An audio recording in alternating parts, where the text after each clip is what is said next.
할렐루야. 이곳에 모이신 여러분들을 주님의 이름으로 환영합니다. 오늘은 8월 셋째 주일 성령 강림 후 11째 주일입니다. 모두 묵상으로 기도하면서 하나님께 예배 드리겠습니다. 산들이 떠나며 언덕들은 옮겨질지라도 나의 자비는 내게서 떠나지 아니하며 나의 화평의 언약은 흔들리지 아니하리라. 너를 긍휼히 여기시는 여호와께서 말씀하셨느니라. 아멘. 은혜와 긍휼이 풍성하신 하나님 아버지, 그 베푸신 은혜에 감사함으로 이 시간 예배하오니 이곳에 임하셔서 우리의 예배를 받아 주옵소서. 예수님의 이름으로 기도드리옵나이다. 아멘. 다 함께 사도신경으로 신앙을 하시겠습니다. 전능하사 천지를 만드신 하나님 아버지를 내가 믿사오며 그 외아들 우리 주 예수 그리스도를 믿사오니 이는 성령으로 잉태하사 동정녀 마리아에게 나시고 본디오 빌라도에게 고난을 받으사 십자가에 못 박혀 죽으시고 장사한 지 사흘 만에 죽은 자 가운데서 다시 살아나시며 하늘에 오르사 전능하신 하나님 우편에 앉아 계시다가 저리로서 산자와 죽은 자를 심판하러 오시리라. 성령을 믿사오며 거룩한 공예와 성도가 서로 교통하는 것과 죄를 사하여 주시는 것과 몸이 다시 사는 것과 영원히 사는 것을 믿사옵나이다. 아멘. 다 함께 교동문 77번입니다. 요한복음 3장 말씀입니다. 함께 교독하겠습니다. 하나님이 세상을 이처럼 사랑하사 독생자를 주셨으니 이는 그를 믿는 자마다 멸망하지 않고 영생을 얻게 하려 하심이라. 하나님이 그 아들을 세상에 보내신 것은 세상을 심판하려 하심이 아니요 그로 말미암아 세상이 구원을 받게 하려 하심이라. 그를 믿는 자는 심판을 받지 아니하는 것이요 믿지 아니하는 자는 하나님의 독생자의 이름을 믿지 아니하므로 벌써 심판을 받은 것이니라. 그 정죄는 이것이니 곧 빛이 세상에 왔으되 사람들이 자기 행위가 악함으로 빛보다 어둠을 더 사랑한 것이니라. 악을 행하는 자마다 빛을 미워하여 빛으로 오지 아니하나니 이는 그 행위가 드러날까 하며 진리를 따르는 자는 빛으로 오나니 이는 그 행위가 하나님 안에서 행한 것임을 나타내려 함이니라 하시니라. 아멘. 다 함께 찬송가 28장 부르시겠습니다.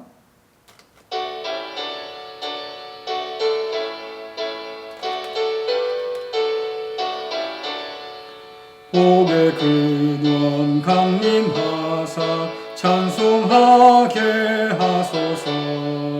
한량없이 자비하시 증량할 길 없도다. 천사들의 찬송가를 내게 가르치소서.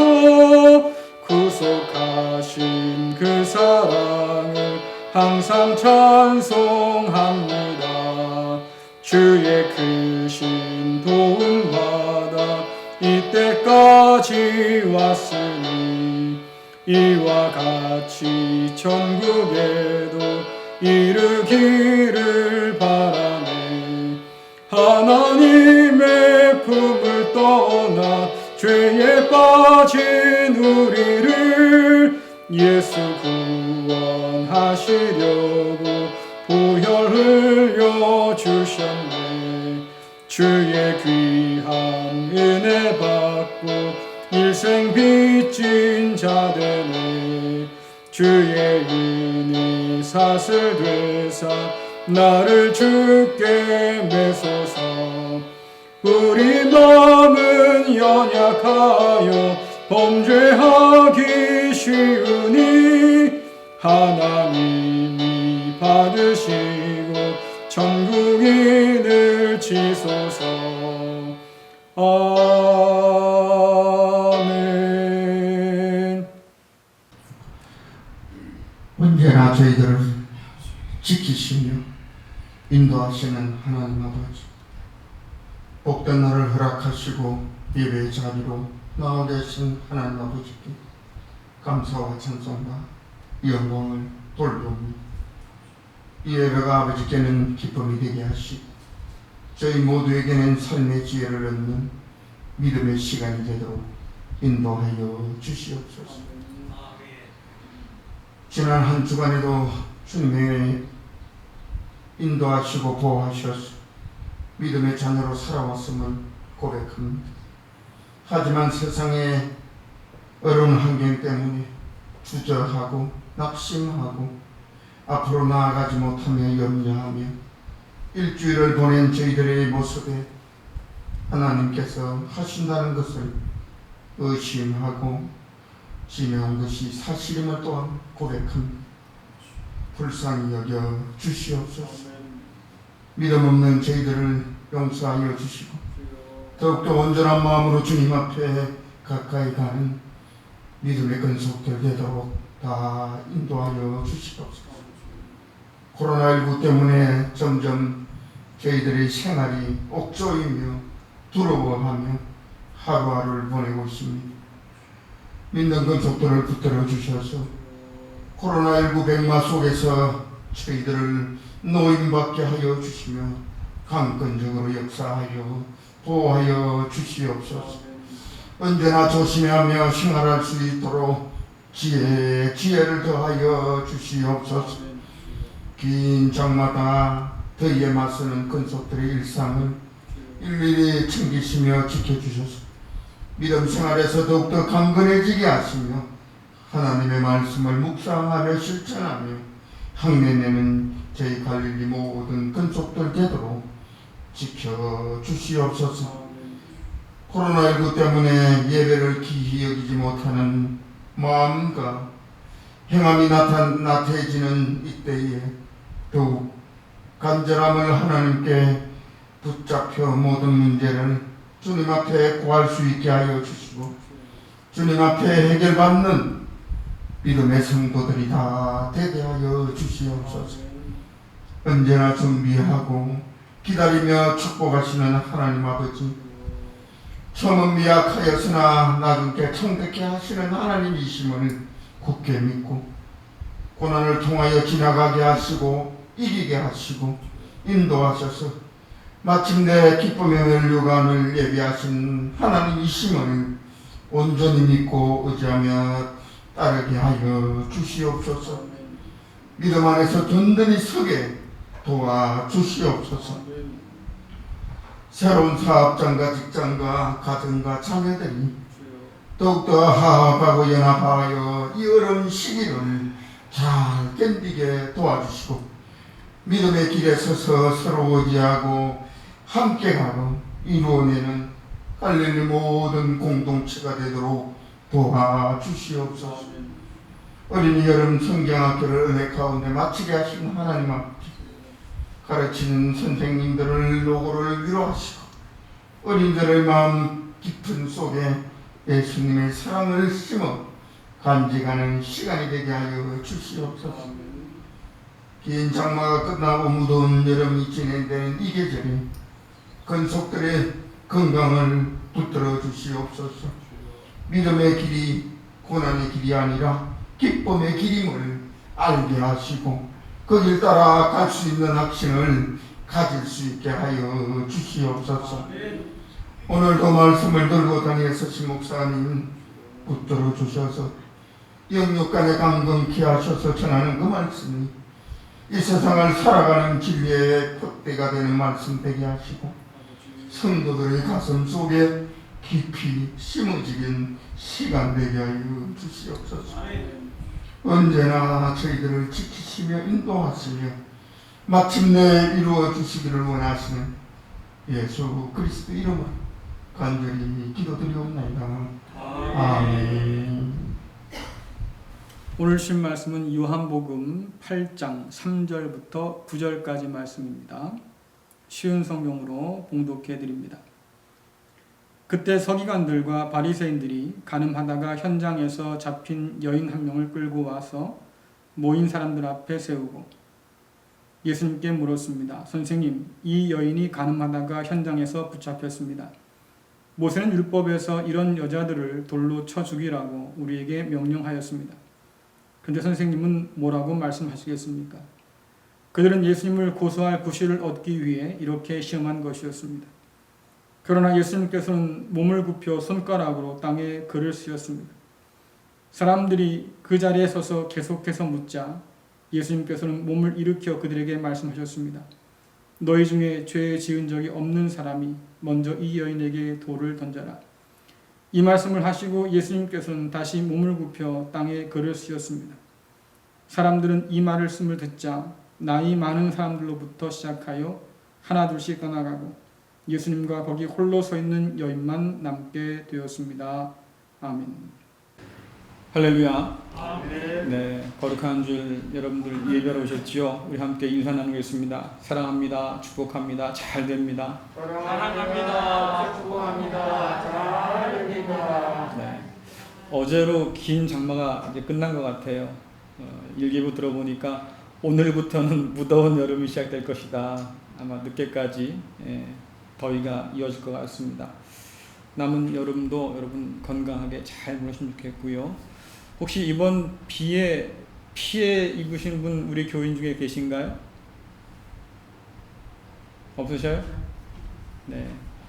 장영 집사님 그 사업장에 좀 물이 들어왔었고 또 아마 그 댁에도 물이 좀 있었던 것 같아요. 지난번 양주에 물 찰 때 그때 좀 피해가 있던 것 같습니다. 또 큰 피해가 아니어서 다행이고요. 주변에 수해를 입은 분들이 참 많아서 걱정인데 여러분들 위해서 또 기도 부탁드리겠습니다. 어제가 8.15 광복일이었어요. 75년 됐죠 벌써. 아직도 갈 길은 좀 멀어 보입니다.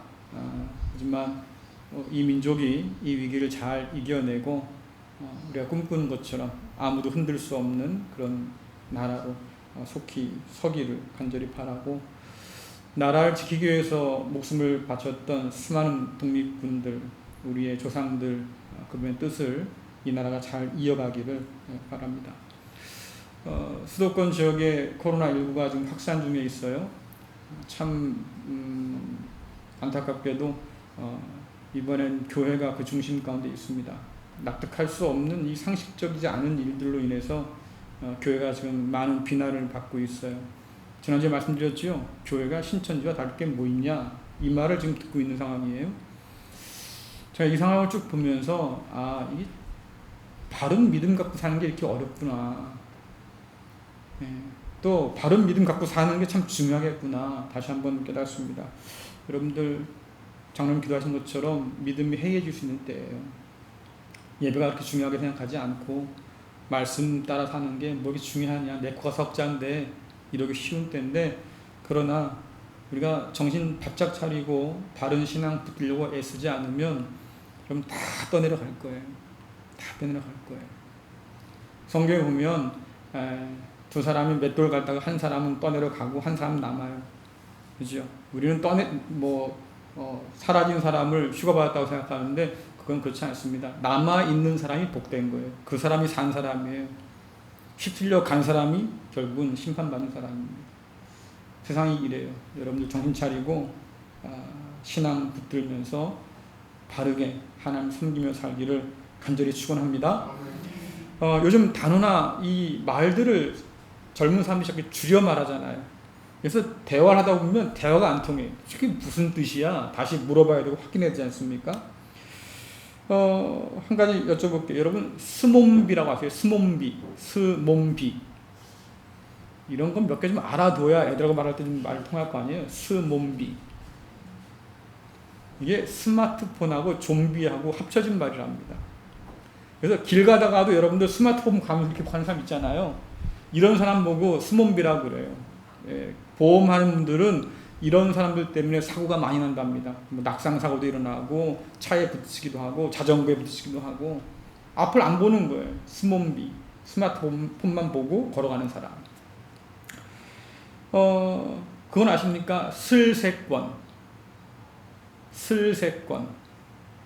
목사님, 제가 역세권은 아는데 슬세권은 모르겠는데요. 이런 분 계실 거예요. 슬세권은 슬리퍼를 신고 편한 차림으로 나갈 수 있는 거리에 있는 그 위치다.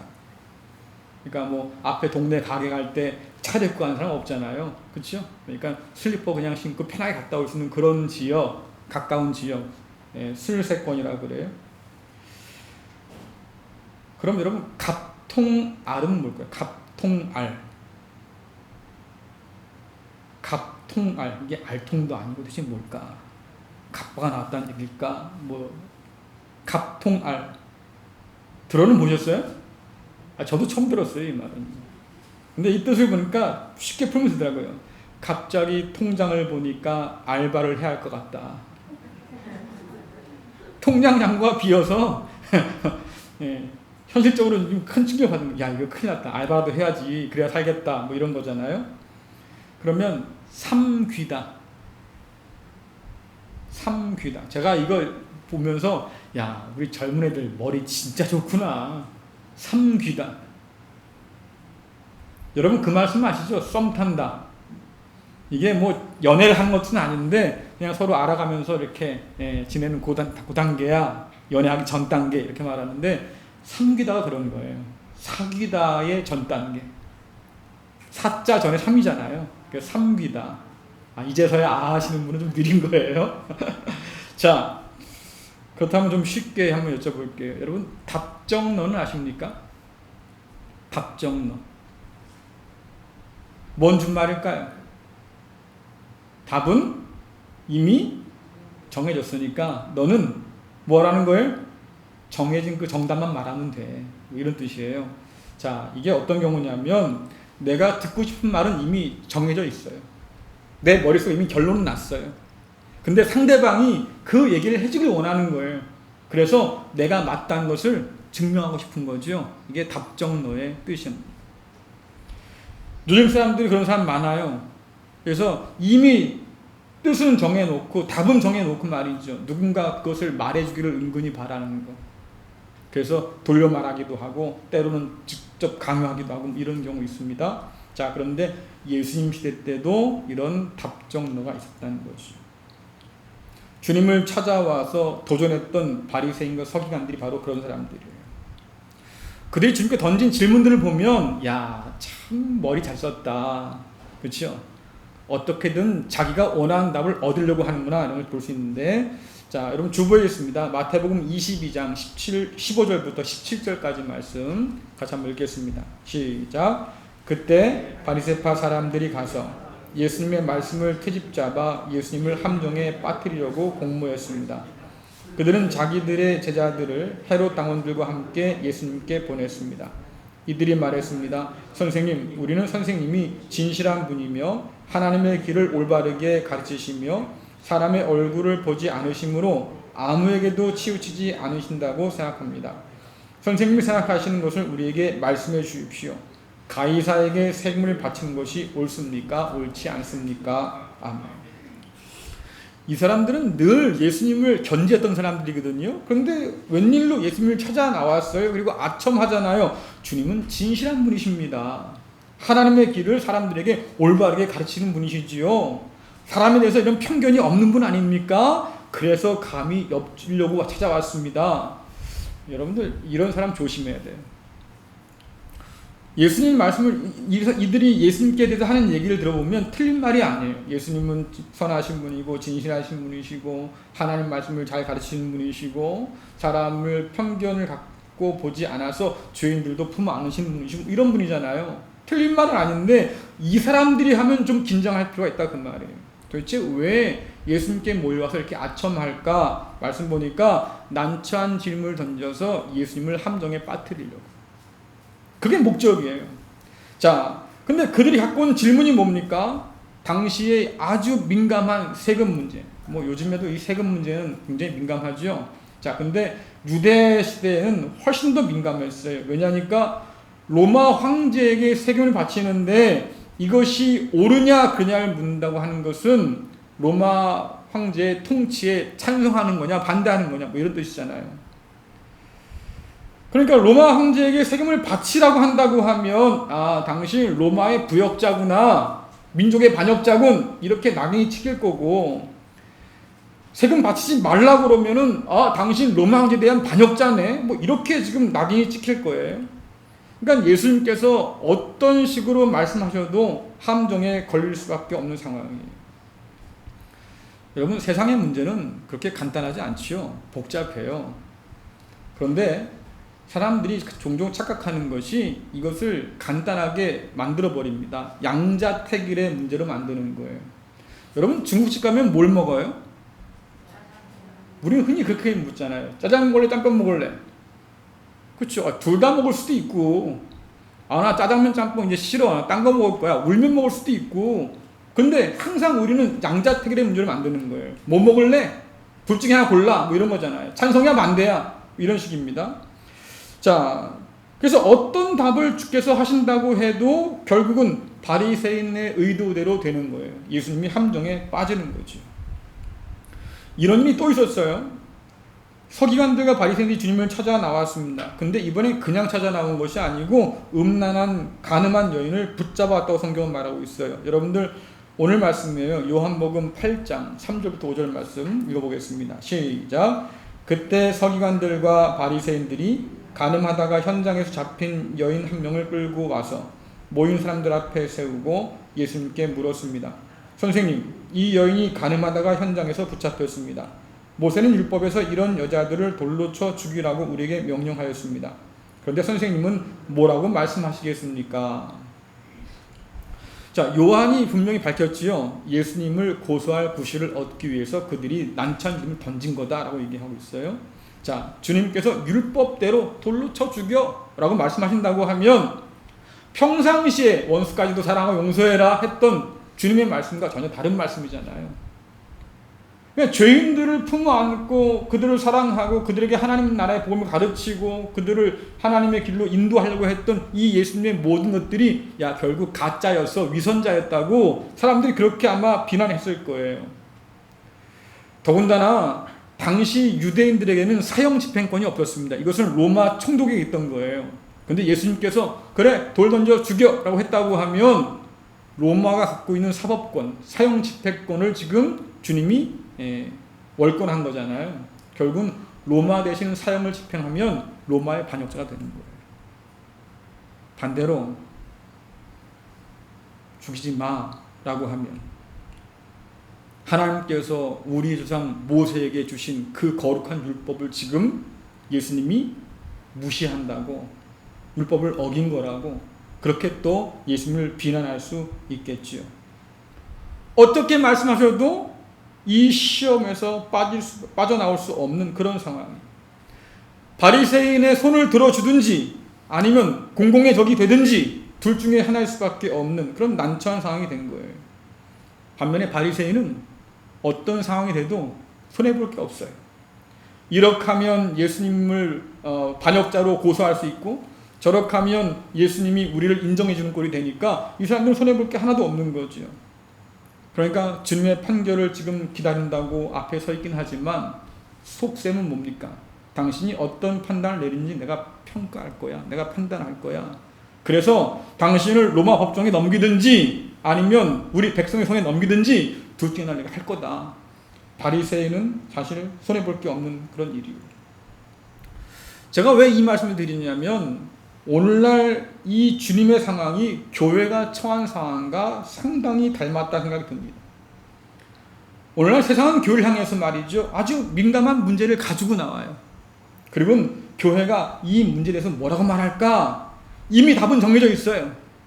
그러나 교회가 과연 이 문제에 대해서 우리가 생각하는 것처럼 똑같이 생각할까? 아니면 우리와 다른 생각 가지고 있을까? 이걸 알고 싶은 거죠. 예를 들자고 하면 아주 민감한 문제잖아요. 낙태 문제. 여러분, 세상 답은 이미 정해져 있는 거예요. 어떤 겁니까? 낙태는 죄가 아닌 거죠. 여자의 권리라고 하는 거예요. 여자가 행복하기 위해서는 원치 않는 이 생명 따위는 그냥 지워도 괜찮아. 이게 권리야. 세상은 그렇게 지금 법적으로 규정하고 있습니다. 뿐만 아니라 존엄사의 문제 어떻습니까? 내가 고통스럽게 그렇게 죽음을 기다리니 차라리 편안하게 내가 존엄하게 인간의 존엄성을 지키면서 죽을 수 있어. 그런 권리가 내겐 있어. 이게 지금도 아주 민감한 그런 논쟁거리거든요. 다 뭐예요? 생명의 존엄함과 개인의 행복 사이의 갈등인 거예요. 여러분, 교회는 어디에 손들어줘야 됩니까? 낙태를 찬성하고 존엄사를 찬성하는 그쪽에 손들어줘야 되는 거예요? 개인의 행복이 더 중요하니까? 아니면 생명은 존엄하니까 낙태 안 돼, 존엄사 안 돼, 이 편에 서야 되는 겁니까? 뭐가 맞아요? 어느 편에 서야 되는 거예요? 민감하잖아요. 사실 이 문제는 찬반 둘 중에 하나로 결정될 수 있는 문제가 아니에요. 왜? 상황에 따라 다르거든요. 태아의 목숨을 살리다가 엄마가 죽을 수도 있는 상황이 될 수도 있고요. 또 그것을 엄마가 원치 않아서 나는 살아야겠습니다 라고 할 수도 있는 노릇이고요. 복잡하잖아요. 어떻게 이런 것들을 법으로 딱 정해가지고 말입니다. 찬반을 결정할 수 있습니까? 어려운 거예요. 그런데 이런 민감한 문제를 교회로 안고 나옵니다. 혹은 이런 민감한 문제들을 가지고 교회를 난처하게 몰아세우려고 하는 거죠. 다양한 상황 속에서 결정돼야 할 이 문제들을 찬성과 반대 둘 중에 하나라고 결정해라. 그런 답을 요구하는데 아까도 말씀드렸잖아요. 세상은 이미 정해진 답을 듣고 싶어 한다고. 우리가 그 세상의 손을 들어주지 않으면 분명히 교회는 비난받을 거예요. 찬성과 반대 둘 중에 하나를 내어놓는다고 해도 교회는 함정에 빠질 수밖에 없는 그런 상황이지요. 자, 이게 쉬운 문제가 아닌데 지금 교회는 그런 질문 가운데 둘러싸여 있습니다. 이것도 벅차 죽겠는데 말입니다. 요즘 교회는 또 다른 문제로 심각하게 대립 중이에요. 이제는 교회 안에서도 싸워요. 그게 뭐냐면 차별금지법에 관한 찬반 논쟁입니다. 여러분 혹시 들어보셨습니까? 차별금지법? 언론을 통해서 듣기도 했겠고 그 다음에 무슨 이런 인터넷이나 이런 것을 통해서 듣기도 했을 거예요. 둘 중에 하나겠지요. 찬성하는 사람이 있을 거고 반대하는 사람이 있을 텐데 차별금지법이라고 하는 것은 제가 좀 설명드릴게요. 띄워주세요. 이게 좀 복잡해요. 자, 성별, 남자냐 여자냐, 성정체성 혹은 장애, 몸의 장애, 병력, 외모, 나이, 출신 국가, 출신 민족, 인종이나 피부색, 언어, 출신 지역, 결혼했냐 안 했냐, 성지향성, 임신 또는 출산했냐 안 했냐, 가족 형태나 가족 상황, 종교가 뭐냐, 사상이 뭐냐, 정책의 의견이 뭐냐, 범죄 전력이 있냐 없냐, 보호 처분을 받는 사람이냐, 학력이 어떻게 되냐, 사회적 신분이 뭐냐, 이런 여러 가지를 가지고 정치적으로, 경제적으로, 사회적으로, 문화적으로 차별하지 않는 것. 합리적인 이유 없이는 차별받지 않는 것. 이것을 법으로 정하자라고 하는 것이 차별금지법이에요. 쉽게 말씀드리면 여러분 자녀가 교회에 다닌다는 이유로 말이지요. 직장에서 불이익을 당하는 것 이런 거 없게 하자 이런 뜻입니다. 혹은 우리 중에 몸에 장애가 있는데 말입니다. 이 장애 때문에 뭔가 차별받는 거 없게 하자. 이것을 법으로 정하자고 하는 거예요. 국가인권위가 밝힌 자료에 의하면 이 차별금지법이 해당되는 범위가 있습니다. 고용 문제, 재화 용역 문제, 교육 문제, 행정사법 서비스 문제 이런 데서 적어도 차별은 없게 하겠다 이런 거예요. 여러분 중에 여쭤볼게요. 나는 차별받는 게 좋아요. 이런 분 계세요? 좋아요? 다 싫어하잖아요. 이럴 수는 있습니다. 남과 차별된 특권을 누리고 뭔가 우대받는 거, 난 그거 좋아. 이런 사람 있을 수 있어요. 그렇죠? 그런데 남보다 못한 대우를 받고 말이죠. 그렇게 차별적 대우를 받는 거 여러분 좋겠어요? 좋아하는 게 이상한 거예요. 그거는요. 그러니까 이런 것들을 우리가 반대할 리는 없잖아요. 그런데 보수 교회를 자처하는 사람들이 결사 반대하고 있어요. 도대체 이유가 뭐냐니까 문구 때문에 그래요. 성정체성 혹은 성지향성과 관계없이. 이게 뭐냐면 여러분 제가 남자일까요? 그죠? 남자죠? 예, 여러분 중에 여자도 계시고요. 자, 남자, 여자, 흔히 사람을 둘로 나눌 때 남자, 여자로 나누잖아요. 요즘에는요.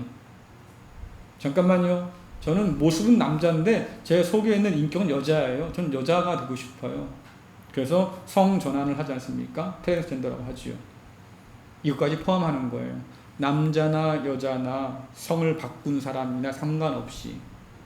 그러니까 성전환 수술한 사람이 직장에 들어갈 때 불이익을 당해서는 안 된다.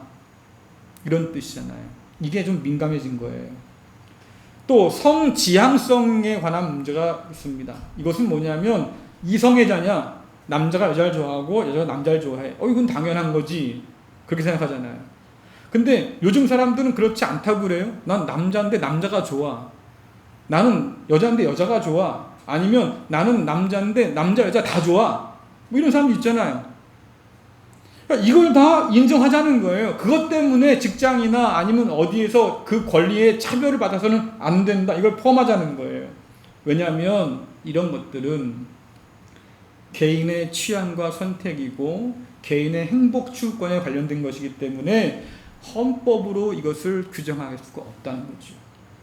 그러니까 인정해주자 이런 겁니다. 자, 문제는 보수 교단들이 이것을 뭐라고 이해하냐면 그렇기 때문에 차별금지법은 동성애를 옹호하는 법이야, 동성애를 확산하는 법이지, 이렇게 지금 주장하고 반대하고 있는 거예요.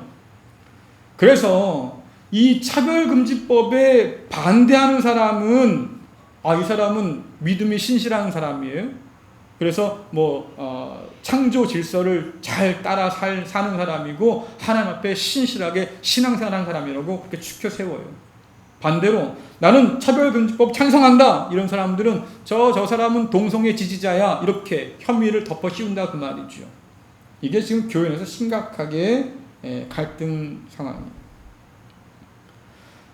그래서 세상은 이 차별금지법을 찬성하지 않는 교회를 향해서 야, 넌 앞뒤가 꽉 막힌 아주 소망 없는 그런 교회야 이렇게 이야기를 하고, 차별금지법을 반대하는 일부 사람들은 찬성하는 사람들을 뭐라고 말합니까? 야, 너는 하나님의 창조 질서를 더럽히는 동성애 지지자야 이렇게 비난한다 그 말이죠. 그렇다고 하면 교회는 어느 편에 서야 됩니까? 차별금지법을 지지해야 됩니까? 반대해야 됩니까? 어느 쪽을 택하든 교회는 비난받을 수밖에 없는 상황. 이런 난처한 상황에 대해서 우리가 어떤 선택과 어떤 답을 내놓는 게 참 중요할까요? 주께서 말씀하셨어요. 뱀처럼 지혜롭고 비둘기처럼 순결해야 돼. 누구한테요? 세상으로 파송받는 제자들에게 주께서 하신 말씀이잖아요. 여러분 마태복음 10장 16절 말씀 읽어보겠습니다. 시작. 들어라, 내가 너희를 보내는 것이 마치 늑대의 무리 속으로 양을 보낸 것과 같다. 그러므로 뱀처럼 지혜롭고 비둘기처럼 순결하여라. 주님께서 제자들을 보내십니다. 근데 그 제자들이 세상 가운데 가면 배반당할 거예요. 핍박당할 거예요. 미움받을 거예요. 왜? 주님에 대해서 세상이 똑같이 했으니까 주님 제자들에게도 똑같이 이렇게 할 거예요. 이걸 내다보니까 걱정이 되잖아요. 주님께서. 세상은 주님께 했던 것처럼 말이죠. 교회도 그렇게 난처한 곳으로 몰아넣으려고 할 거예요. 여러분, 늑대 무리 속에 양 한 마리 들어가면 살아남겠어요? 물리고, 그치요? 물어 뜯기고 삼켜지고 말입니다. 결국 그렇게 될 거잖아요. 그러니까 그렇게 될 제자들을 바라보면서 주께서 하신 말씀이 뱀처럼 지혜로워야 돼. 그리고 비둘기처럼 순결해야 돼. 이건 저는 그렇게 읽습니다. 우리의 믿음의 순결을 지키려고 하면 뱀처럼 지혜로워야 된다. 타협하지 말고 그 안에서 믿음의 사람을 살려고 하면 뱀처럼 지혜로워야 돼. 자, 그래서 우리는 이 뱀처럼 지혜로운 것이 무엇인지를 주님께 배워요. 주님께서 뭐라고 하십니까? 로마 황제에게 세금을 바쳐야 하냐 마냐 묻는 자들에게 말씀하십니다. 바쳐. 로마 황제에게 세금 바치란 말이죠. 왜? 동전에 그 로마 황제의 얼굴이 새겨져 있었거든요. 그건 무슨 말이에요? 이 동전이 통용되는 그 모든 땅은 다 로마 황제 거다 그 말이에요. 주께서 하신 말씀이 뭡니까? 유대인들은 말이죠. 동전에 어떤 형상도 새기지 않았습니다. 왜냐니까 하나님 말씀하셨잖아요. 어떤 형상도 새기지 마라. 그 말씀 듣고 안 새겼어요. 그러니까 로마 동전을 보면 이 유대인들은 학을 띠는 사람이에요. 어우, 저 더럽고 추악한 돈, 로마인이 쓰는 돈, 로마 황제의 얼굴이 그려져 있는 돈, 아주 싫어. 이런 사람들이거든요. 주께서 말씀하신 거죠. 로마 황제의 얼굴에 새겨진 동전이 그렇게 혐오스러운 것이라고 하면 까짓 거 줘버려라. 로마 황제에게 줘버려. 그런데 너희는 하나님의 형상이 새겨진 것 아니냐? 그렇죠? 로마 황제의 얼굴이 동전에 새겨진 것처럼 너희들은 하나님의 형상을 가진 사람들이니까 너희는 하나님께 바쳐라. 이걸 쉽게 말씀드리면 로마 황제에게 세금을 바치냐 바치지 않냐 이것 가지고 충성을 증명할 생각하지 말고 하나님 뜻에 너희 자신을 헌신하고 바쳐라. 그래서 하나님께 충성하는 사람들로 살아라 말씀하십니다. 이 말씀을 듣고 바리새인들이 꿀먹은 벙어리가 됩니다. 그리고 주님을 떠났어요. 주님은 그들이 쳐놓은 함정에 빠지지 않았지요. 바람이 그물에 걸리지 않는 것처럼 주님께서는 그렇게 진리 안에서 자유로우셨고 그들이 파놓은 함정에 걸리지 않았어요. 지혜로운 거죠. 가늠한 여인을 정죄하고 심판하는 자리에서 주님이 보여주신 그 태도는 더 놀라워요. 여러분들 요한복음 8장 7절 말씀 보겠습니다. 7절 말씀 같이 읽습니다. 시작.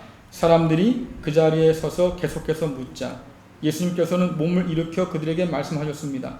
너희 중에 죄 지은 적이 없는 사람이 먼저 이 여인에게 돌을 던져라. 아멘. 예수님께서 가늠한 여인을 앞에 두시고는 계속 침묵하고 계셨어요. 성경 보니까 땅에 뭘 쓰고 계셨다고 그러니까 바리새인이 예수님을 보면서 아 이제 우리에게 기회가 왔구나. 예수가 할 말이 없나 보다. 그러니까 계속 보챈 거예요. 예? 예수님 제발 말씀 좀 해보세요. 말씀 뭐라고 그랬습니까? 그 자리에 서서 계속 묻자 이렇게 되어 있습니다. 더 몰아붙인 거예요. 아 예수님이 할 말이 없나 보다. 더 몰아붙여 망신을 주자 이런 거지요. 근데 그 가운데 예수께서 몸을 일으켜서 말씀하셨습니다. 이 여인과 함께 했던 남자가 없잖아. 그러니까 이건 무효야. 왜 여자만 잡아가지고 좀 그러는 거야. 이거 무효야. 이렇게 말씀하지 않으시고요. 오히려 굉장히 묵직한 한 방을 날렸어요. 뭐라고 하십니까? 너희 중에 죄 지은 적이 없는 사람이 있으면 먼저 돌 던져. 이 말을 반대로 해석하면 이런 겁니다. 과연 너희 중에 말이죠. 이 여인에게 돌을 던질 자격이 있을까? 왜 없겠어요? 바리새인들이잖아요. 여러분 바리새인 어떤 사람입니까? 자신이 율법으로 온전하고 의롭다고 주장한 사람이에요. 유대인 중에서 이 가늠한 여인에게 돌 던질 수 있는 자격 인상이 누구냐라고 하면 우리밖에 없어. 우리 바리새인들이 의로운 사람들이니까 이런 사람들이에요. 그러니까 어떡합니까? 예수님께 여인을 잡아오면서 한쪽 손에 뭘 들었어요? 뭘 들었어요?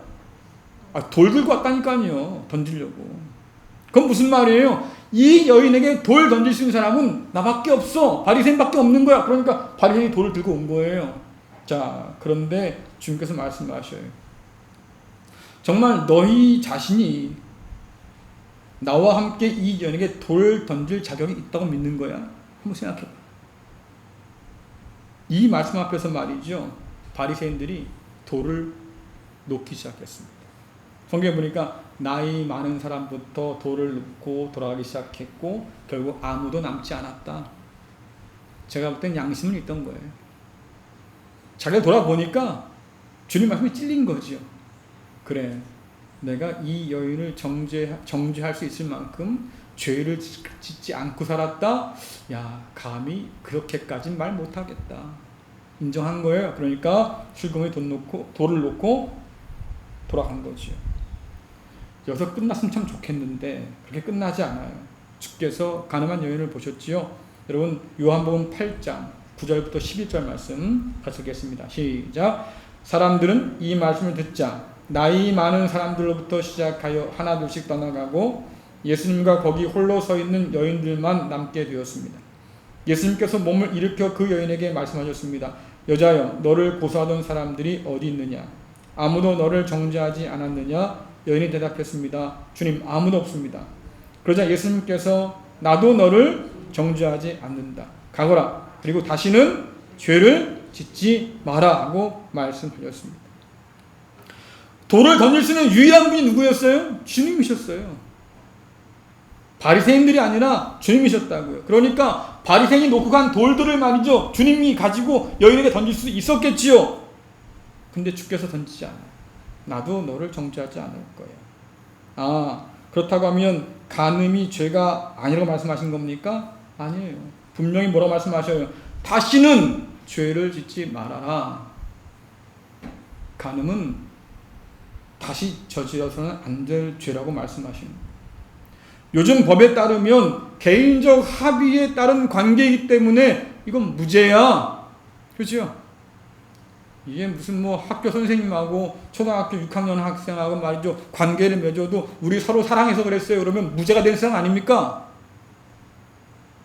그러나 주께서는 분명히 말씀하셔요. 그거 죄야. 다시 하지 마. 하지만 내가 널 정죄하지 않을 거야. 돌아가거라. 용서하신 거지요. 자, 이 말씀을 가지고 한번 오늘에 비춰보세요. 헌법은 분명히 말씀합니다. 규정하고 있습니다. 동성애를 죄라고 규정 안 해요. 헌법은. 개인의 성향, 선택, 취향으로 규정하죠. 헌법이 침해할 수 없는 권리라고 생각하는 거예요. 반면에 성경은 뭐라 그럽니까? 동성애는 죄예요. 아마 이 설교를 듣는 혹시 인터넷 통해서 제 설교 나간다고 하면 많은 사람이 저 목사 완전히 이상한 사람이네 그럴 거예요. 왜? 요즘 성서학자들 중에서도 말이죠. 동성애가 죄가 아니라고 주장하는 사람이 생기기 시작했거든요. 그러나 아무리 그래도 동성애가 죄라고 성경이 규정하고 있다는 것을 부정하기는 어렵습니다. 자, 근데 여러분 생각해 보세요. 그러면 차별은 죄가 아니에요? 동성애가 죄라고 하면 차별은 죄가 아니에요? 차별은 헌법뿐만 아니라 성경에서도 죄라고 규정하고 있습니다. 예를 들면 이런 거잖아요. 유전, 무죄, 무전, 유죄 이런 거 없잖아요. 부자라고 해서 있는 죄가 없어져도 안 되는 것이고요. 가난하다고 해서 없던 죄가 덮어 씌워져도 안 되는 거잖아요. 그건 법적으로 차별되는 거니까. 헌법이 규정하고 있어요. 이런 법적 차별은 인정할 수 없다. 성경도 마찬가지입니다. 성경은 똑같은 법을 말씀하거든요. 가난하다고 해서 부자라고 해서 법에서 죄는 안 된다. 똑같이 판결받아야 돼. 자, 주님 입장에서 볼 땐 차별은 끔찍한 죄입니다. 당시 바리새인들이 어떻게 했냐면 사람을 딱 둘로 나눴어요. 의인과 죄인. 자, 의인은 그럼 누구냐라고 하니까 율법을 잘 지키는 바리새인 우리가 의인이다. 그럼 죄인은 누구냐라고 하니까 죄인은 율법을 지킬 수 없었던 이방인들과 그리고 가난한 사람들, 그 가운데서 세리나 창녀 같은 사람들이 죄인이다. 다시 말하면 바리새인 기준에는 자기들 빼고 나머지 다 죄인인 거예요. 그죠? 근데 이게 왜 문제가 되냐면 바리새인들은 자기들만 천국에 합당한 사람을 봤습니다. 우린 의로운 사람이니까 당연히 천국에 들어갈 거야. 죄인들은요, 너희들은 하나님의 심판이 멸망이 마땅한 사람들인 거지. 이게 그저 그냥 교회 안에서 지들끼리 모여가지고 이런저런 얘기를 할 때 했던 얘기가 아니에요, 여러분들. 삶의 전반에서 죄인과 의인의 차별이 시작됐습니다. 죄인과 의인은 말이죠, 함께 마주 앉아서 밥을 먹을 수가 없었어요. 근데 예수님께서는 죄인들과 함께 식사를 하셨죠. 그렇죠? 심지어 그들은 말이죠, 함께 예배할 수가 없었어요. 언제나 정죄하고 비난의 대상이 됐을 뿐이지 인정받지 못하고 살았습니다. 차별이죠. 자, 그런데 이것을 바라본 주님 눈에 어떻게 비쳤냐면 바리새인들은 하나님 나라의 문을 막아서서 자기도 들어가지 않고 남도 들어가지 못하게 하는 사람, 위선자, 이게 바리새인에 대한 주님의 평가였어요. 반면에 세리와 청년 같은 죄인들은요, 바리새인 너희보다 천국이 훨씬 더 가까운 사람들이야. 왜? 죄가 없어서가 아니라 죄인 걸 알기 때문에. 아유야, 나는 감히 하나님 앞에 설 수 없는 사람이구나 알기 때문에. 하나님께서 구원의 복을 베풀어 주실 때 그것을 기쁨으로 감사함으로 받아 안아서 회개하고 하나님 나라의 백성으로 될 수 있는 사람들. 그 사람들이 당시의 죄인, 바리새인, 창녀, 세리 이런 사람들이었어요. 그럼 한번 여러분 보세요. 주님 눈에 오늘 우리가 어떻게 비칠까요?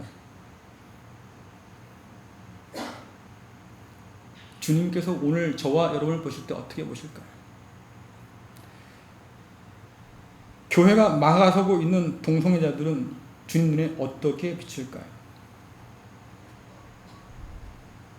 우리가 그들을 반대하고 차별금지법을 반대한다고 하면 여러분 주님 눈에 우리는 어떻게 보일까요? 야, 너희 그 옛날 바리새인처럼 하나님 나라 입구를 네가 막고 있고 저들도 못 들어가게 지금 하고 있구나. 그런 짓기 안 듣겠어요? 동성애는 더러운 죄고 차별을 인정하는 우리는 더러운 죄인이 아닙니까? 동성애는 더러운 죄고 마음속에 음욕을 품고 사는 우리는 더러운 죄인이 아닙니까? 우리가 그보다 나을까요? 주님 볼 땐 그렇게 보지 않는다. 동성애가 인간 타락의 일면인 것은 다 알지요. 그런데 우리 역시도 인간 타락의 일면들을 가지고 있는 사람들이잖아요. 난 동성애 반대한다고 무관심하다고 해서 말이죠. 우리의 다른 죄악들이 감춰지고 사라지는 게 아니지 않습니까? 주님께서 저와 여러분이 거룩하거나 의롭기 때문에 오셔서 우리를 구원하신 것이 아니었어요. 이 말씀하시잖아요. 건강한 사람에게는 의사가 필요 없어. 그렇죠? 나는 의인을 부르러 온 게 아니야 죄인을 부르러 왔지. 주께서 말씀하셨어요.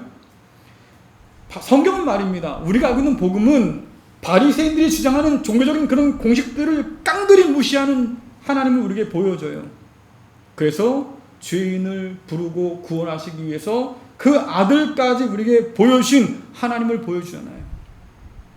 이게 복음이지요. 기쁨의 좋은 소식. 우리는 그런 복음을 받은 사람이잖아요. 여러분 누가복음 6장 35절 하반절에서 36절 읽어보겠습니다. 시작. 하나님께서는 은혜를 모르는 사람과 악한 사람에게도 자비로우시기 때문이다. 너희 아버지가 자비로우신 것처럼 자비로워져라. 주께서 우리에게 하신 말씀이에요. 제발 좀 자비로워져라. 하나님께서 악인에게도 사랑을 베푸셔서 그 아들을 주신 것처럼 그를 구원하기를 원하신 것처럼 그 아버지를 닮아서 제발 너희들도 좀 뭐 하는 거예요? 자비로워져라. 여러분 이 은혜를 받은 우리가 죄인이라는 범주에서 우리 스스로를 제외하고 말이죠. 우리 이제 거룩해졌으니까 너희는 죄인이니까 이렇게 말할 수 있어요? 이렇게 말할 수 없다 그 말. 우리가 너 죄인이 하고 손가락질하는 그 사람들, 하나님께서 그 사람들을 구원하기 위해서 그 아들을 보내지 않은 겁니까? 아니잖아요. 그들을 위해서도 하나님께서는 그 아들을 보내주신 거잖아요. 그런데 왜 우리가 마음대로 말이지요. 그들을 구원을 받을 사람들에서 제외시켜서 너희들은 심판받고 멸망할 사람 이렇게 제외합니까? 마치 예수님의 십자가가 말이죠. 그들을 위한 것이 아니라 우리들만을 위한 것으로 그렇게 우리는 왜 행동하고 말을 합니까? 주님 눈에 볼 땐 이것이 바리새인의 누룩이에요. 그래서 말씀하셨잖아요. 늘 바리새인의 누룩을 조심하라 경고하지 않았습니까?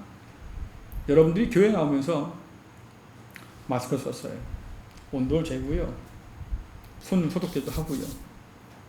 왜요? 코로나가 무서워요. 무서워요. 백신도 없고 말이죠. 아직까지. 어찌 될지도 모르겠고 이제 누가 걸렸는지도 모르겠고 말입니다. 이런 상황이 됐어요. 무서워요. 그러니까 마스크 쓰고 말입니다. 예? 손소독제 바르고 열 재고 그러고 있는 거 아니에요? 교회 소독하고 말이죠. 무서우니까. 자, 그런데 신앙 안에서 볼 때에 바리새인이 갖고 있던 그 바리새인의 그 누룩, 이게 얼마나 무서운지 우리 잘 몰라요. 자기 자신을 의롭게 여기는 거, 그래서 내가 타인을 정죄할 권리가 있어라고 생각하는 거, 그런 자격이 있어라고 생각하는 거, 여러분 이게 얼마나 우리를 타락시키지 모르는 거예요. 주께서 분명히 말씀하셨잖아요. 그런 사람들은 천국 문을 막고 있는 사람들이야. 어떤 사람? 자기도 안 들어가고 남도 못 들어가게 한 사람이지 신부가 고약한 사람인 거예요. 그게 우리일 수도 있겠구나. 다른 사람을 정죄하는 일에 대해서 조심하라고 이미 말씀하셨지 않습니까? 여러분 누가복음 6장 41절 42절 말씀 보겠습니다. 함께 읽겠습니다. 시작. 어찌하여 너는 형제의 눈에 있는 작은 티는 보면서 내 눈 속에 있는 큰 통나무는 보지 못하느냐? 내가 자신의 눈 속에는 큰 통나무는 보지 못하면서 어떻게 형제에게 형제여 내 눈 속에 티를 빼어주마라고 말할 수 있느냐. 위선자여 우선 내 눈 속에는 통나무나 빼내라. 그런 다음에야 내 눈이 잘 보여서 형제의 눈 속에는 티를 뺄 수 있을 것이다. 판단과 정죄는 저와 여러분의 몫이 아니라 그 말이에요. 누가 판단합니까? 하나님께서 판단하시고 하나님께서 심판하실 일이잖아요. 우리를 판단하고 정죄하고 돌려줄 수 있는 유일한 분이신 주님께서 저와 여러분을 정죄하지 않았어요. 왜? 심판을 위해서 오신 분이 아니라 구원을 위해서 오셨기 때문에. 그렇다고 하면 주님의 몸이라고 하는 교회 공동체 역시 심판과 정죄를 위해서 있는 것이 아니라 구원의 복음을 위해서 존재하는 거잖아요. 찬반 논쟁, 차별금지법 찬성합니까? 반대합니까? 이렇게 편가르고 말이죠. 논쟁하고 불을 지피는 그런 일에 몰두할 것이 아니라 주님 도대체 어디에 있을까? 주님 눈에 저들이 어떻게 보일까? 그리고 그 주님 눈에 우리는 또 어떻게 보일까? 우리가 정말로 어느 편에 서 있어야 할까? 여러분들 그렇게 진작에 고민해야 할 겁니다. 차별금지법 여러 가지 여러분들 허점이 있을 수 있습니다. 이제 막 제정되는 법이니까요. 풀려야 할 의혹도 여러 가지가 있겠고요. 보완될 것도 많이 있을 거예요. 그러니까 법도 제정한 다음에 개정하잖아요. 그렇죠? 현실에 맞게 혹은 미처 못 봤던 것들을 고려해서 말이죠. 개정도 하잖아요. 시간이 걸리더라도 제정할 때 잘 제정하는 거 필요하지요. 또 제정한 이후에도 말입니다. 지혜롭게 개정하는 거 정말 중요해요. 그를 위해서 논쟁이 아니라 건설적인 대화도 필요하겠지. 시간이 필요하다고 하면 시간을 더 두고 충분히 대화하는 것도 참 중요합니다. 그런데 그것보다 더 중요한 거 교회가 죄를 용납하지 않고 용서하신 주님의 그 태도와 마음을 배워야 하지 않을까. 주께서 말씀하셨어요. 다른 사람이 내게 해주기를 바라는 대로 다른 사람들에 대해 주어라. 그렇죠? 대접받고 싶은 대로 대접해 주어라. 이게 주님 말씀이에요. 차별을 받는 것이 좋아. 이런 사람 아까 없다 그랬어요.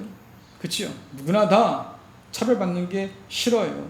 남이 나를 차별하면 분노가 일어나고 싫어요? 맞아요. 그렇다고 하면 다른 사람을 차별하지 말아야죠. 그게 싫으면. 그렇다고 하면 우리가 차별하지 말자는 이 법에 그렇게 쌍수 들고 반대할 이유는 없지 않겠나. 주님께서 나를 보시고 그들을 볼 때 어떻게 보실까? 이렇게 생각해 보면 주님 마음을 가지고 우리가 어떻게 행동해야 될까 드러나지 않을까 싶습니다. 우리는 참 민감한 나라에 살고 있어요. 그렇죠? 진보냐 보수냐 이게 정치권 문제만이 아니라 사회도 그렇고 교회도 그렇고 맨날 거기서 싸워요. 진보냐 보수냐 좌익이냐 우익이냐 이게 뭐 대단히 중요한 문제로 목숨 걸고 말이죠. 그렇게 싸워요. 왜? 우리는 한반도에 살고 있으니까. 분단국가에 살고 있으니까. 그러니까 뭐 이 좌익이냐 우익이냐 진보냐 보수냐 이것이 아주 중요한 문제가 되는 거예요. 이 편이 아니면 저 편이야 이런 논리 우리나라에서 여러분 제일 잘 먹히는 논리 아니에요? 그렇죠? 그런데 교회는 말입니다. 이 편에 서야 됩니까? 저 편에 서야 됩니까? 아니에요 여러분들. 교회는 주님 편에 서야 돼요. 이 편이냐 저 편이냐가 중요한 게 아니에요. 우리가 과연 주님 편에 서 있느냐 주님 눈으로 바라보고 있느냐 이게 중요한 거지. 많은 사람들이 말입니다. 성경 말씀을 막 이용해서 그래요.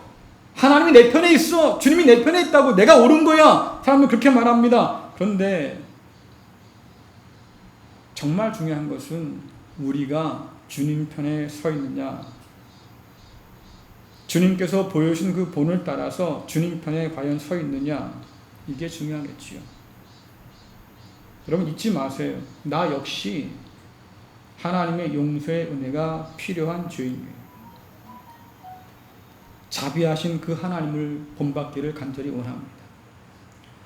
남이 내게 해주기를 바라는 대로 남을 대접하는 주님의 사람으로 살길 원합니다.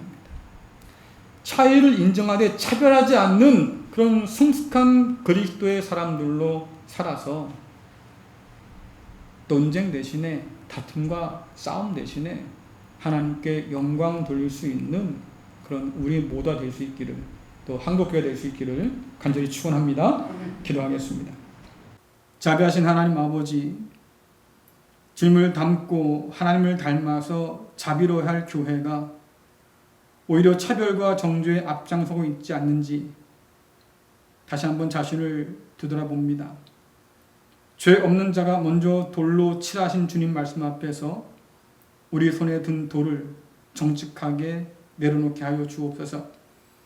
세상의 시험과 도전을 넉넉히 이겨낼 수 있도록 주님의 지혜를 덧입혀 주옵소서. 교회가 갈등과 분열의 근원이 아니라 화해와 용서의 씨앗이 되도록 도와주옵소서. 그 어떤 상황에서도 주님의 몸된 교회임을 잊지 않도록 인도하여 주셔서 정죄하기보다는 용서하시는 주님의 제자로 온전히 복음을 증거하며 살아갈 수 있도록 우리를 인도하여 주옵소서. 예수님의 이름으로 기도드리옵나이다. 아멘. 다 함께 찬송가 279장 부르시면서 예물 드리겠습니다.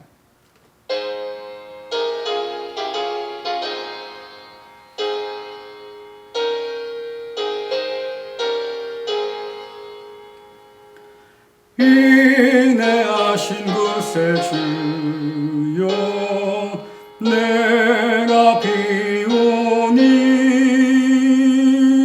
죄인 오라실 때에 날 부르소서. 주여 주여 내가 비오니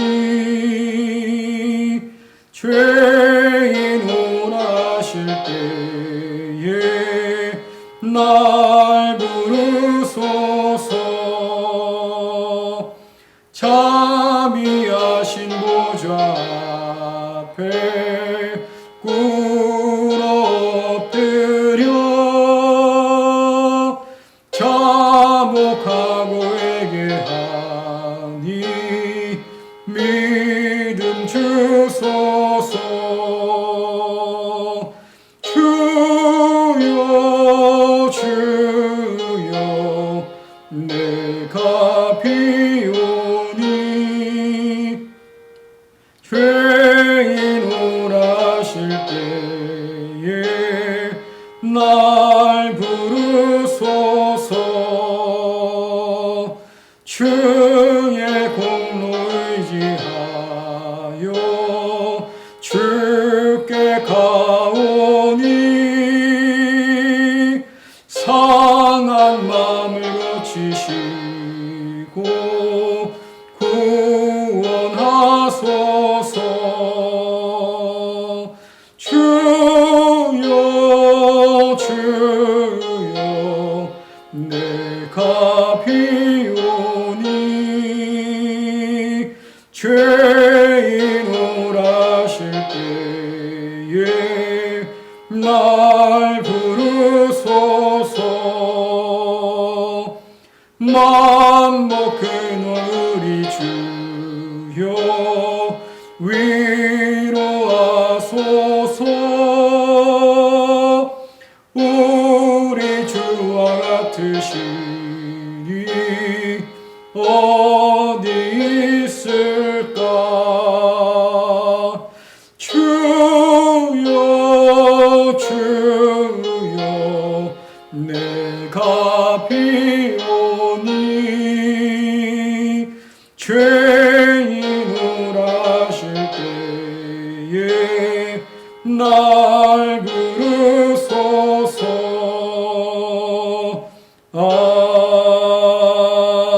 아멘. 기도하겠습니다. 자비로우신 하나님 아버지, 일용할 양식을 주시고 살아갈 힘을 주시고 썩지 않을 산 소망을 허락해 주심을 감사를 드립니다. 우리가 살아가는 하루하루가 은혜요 하나님의 섭리 가운데 있음을 이 시간 고백하오며 주 앞에 감사의 예물을 올려드립니다. 10의 1조로 감사의 예물로 선교 예물로 각종의 예물로 드리는 모든 손길마다 하나님 복되게 하여 주셔서 더 많은 것으로 감사히 드릴 수 있는 은혜를 덧입혀 주옵소서. 기쁜 마음으로 자원하는 마음으로 드릴 수 있는 것도 은혜고 드릴 수 있는 물질도 주신 것도 은혜입니다. 이 드림으로 우리의 소유가 적어지는 것이 아니라 더 풍성해지게 하여 주옵시고 이 드림으로 우리의 영혼과 우리의 믿음이 더 풍요로워질 수 있도록 하나님 은혜로 채워 주옵소서. 예수님의 이름으로 기도드리옵나이다. 아멘. 요즘 교회를 통한 코로나19 확산이 사회적 또 이슈와 또 문제가 되고 있습니다. 여러분 그 어려움 중에도 우리가 함께 모여서 예배합니다. 모쪼록 이 소중한 예배가 깨어지지 않도록 여러분 최선을 다하시면 좋겠고요. 또 잘못된 그런 믿음에 빠져서 한국교회가 혼란해지는 일이 없도록 모두가 조심해야 할 것 같습니다. 나머지 광고들은 주보를 참고해 주시기 바랍니다. 찬송가 546장 1절만 부르신 후에 축도로 마치겠습니다.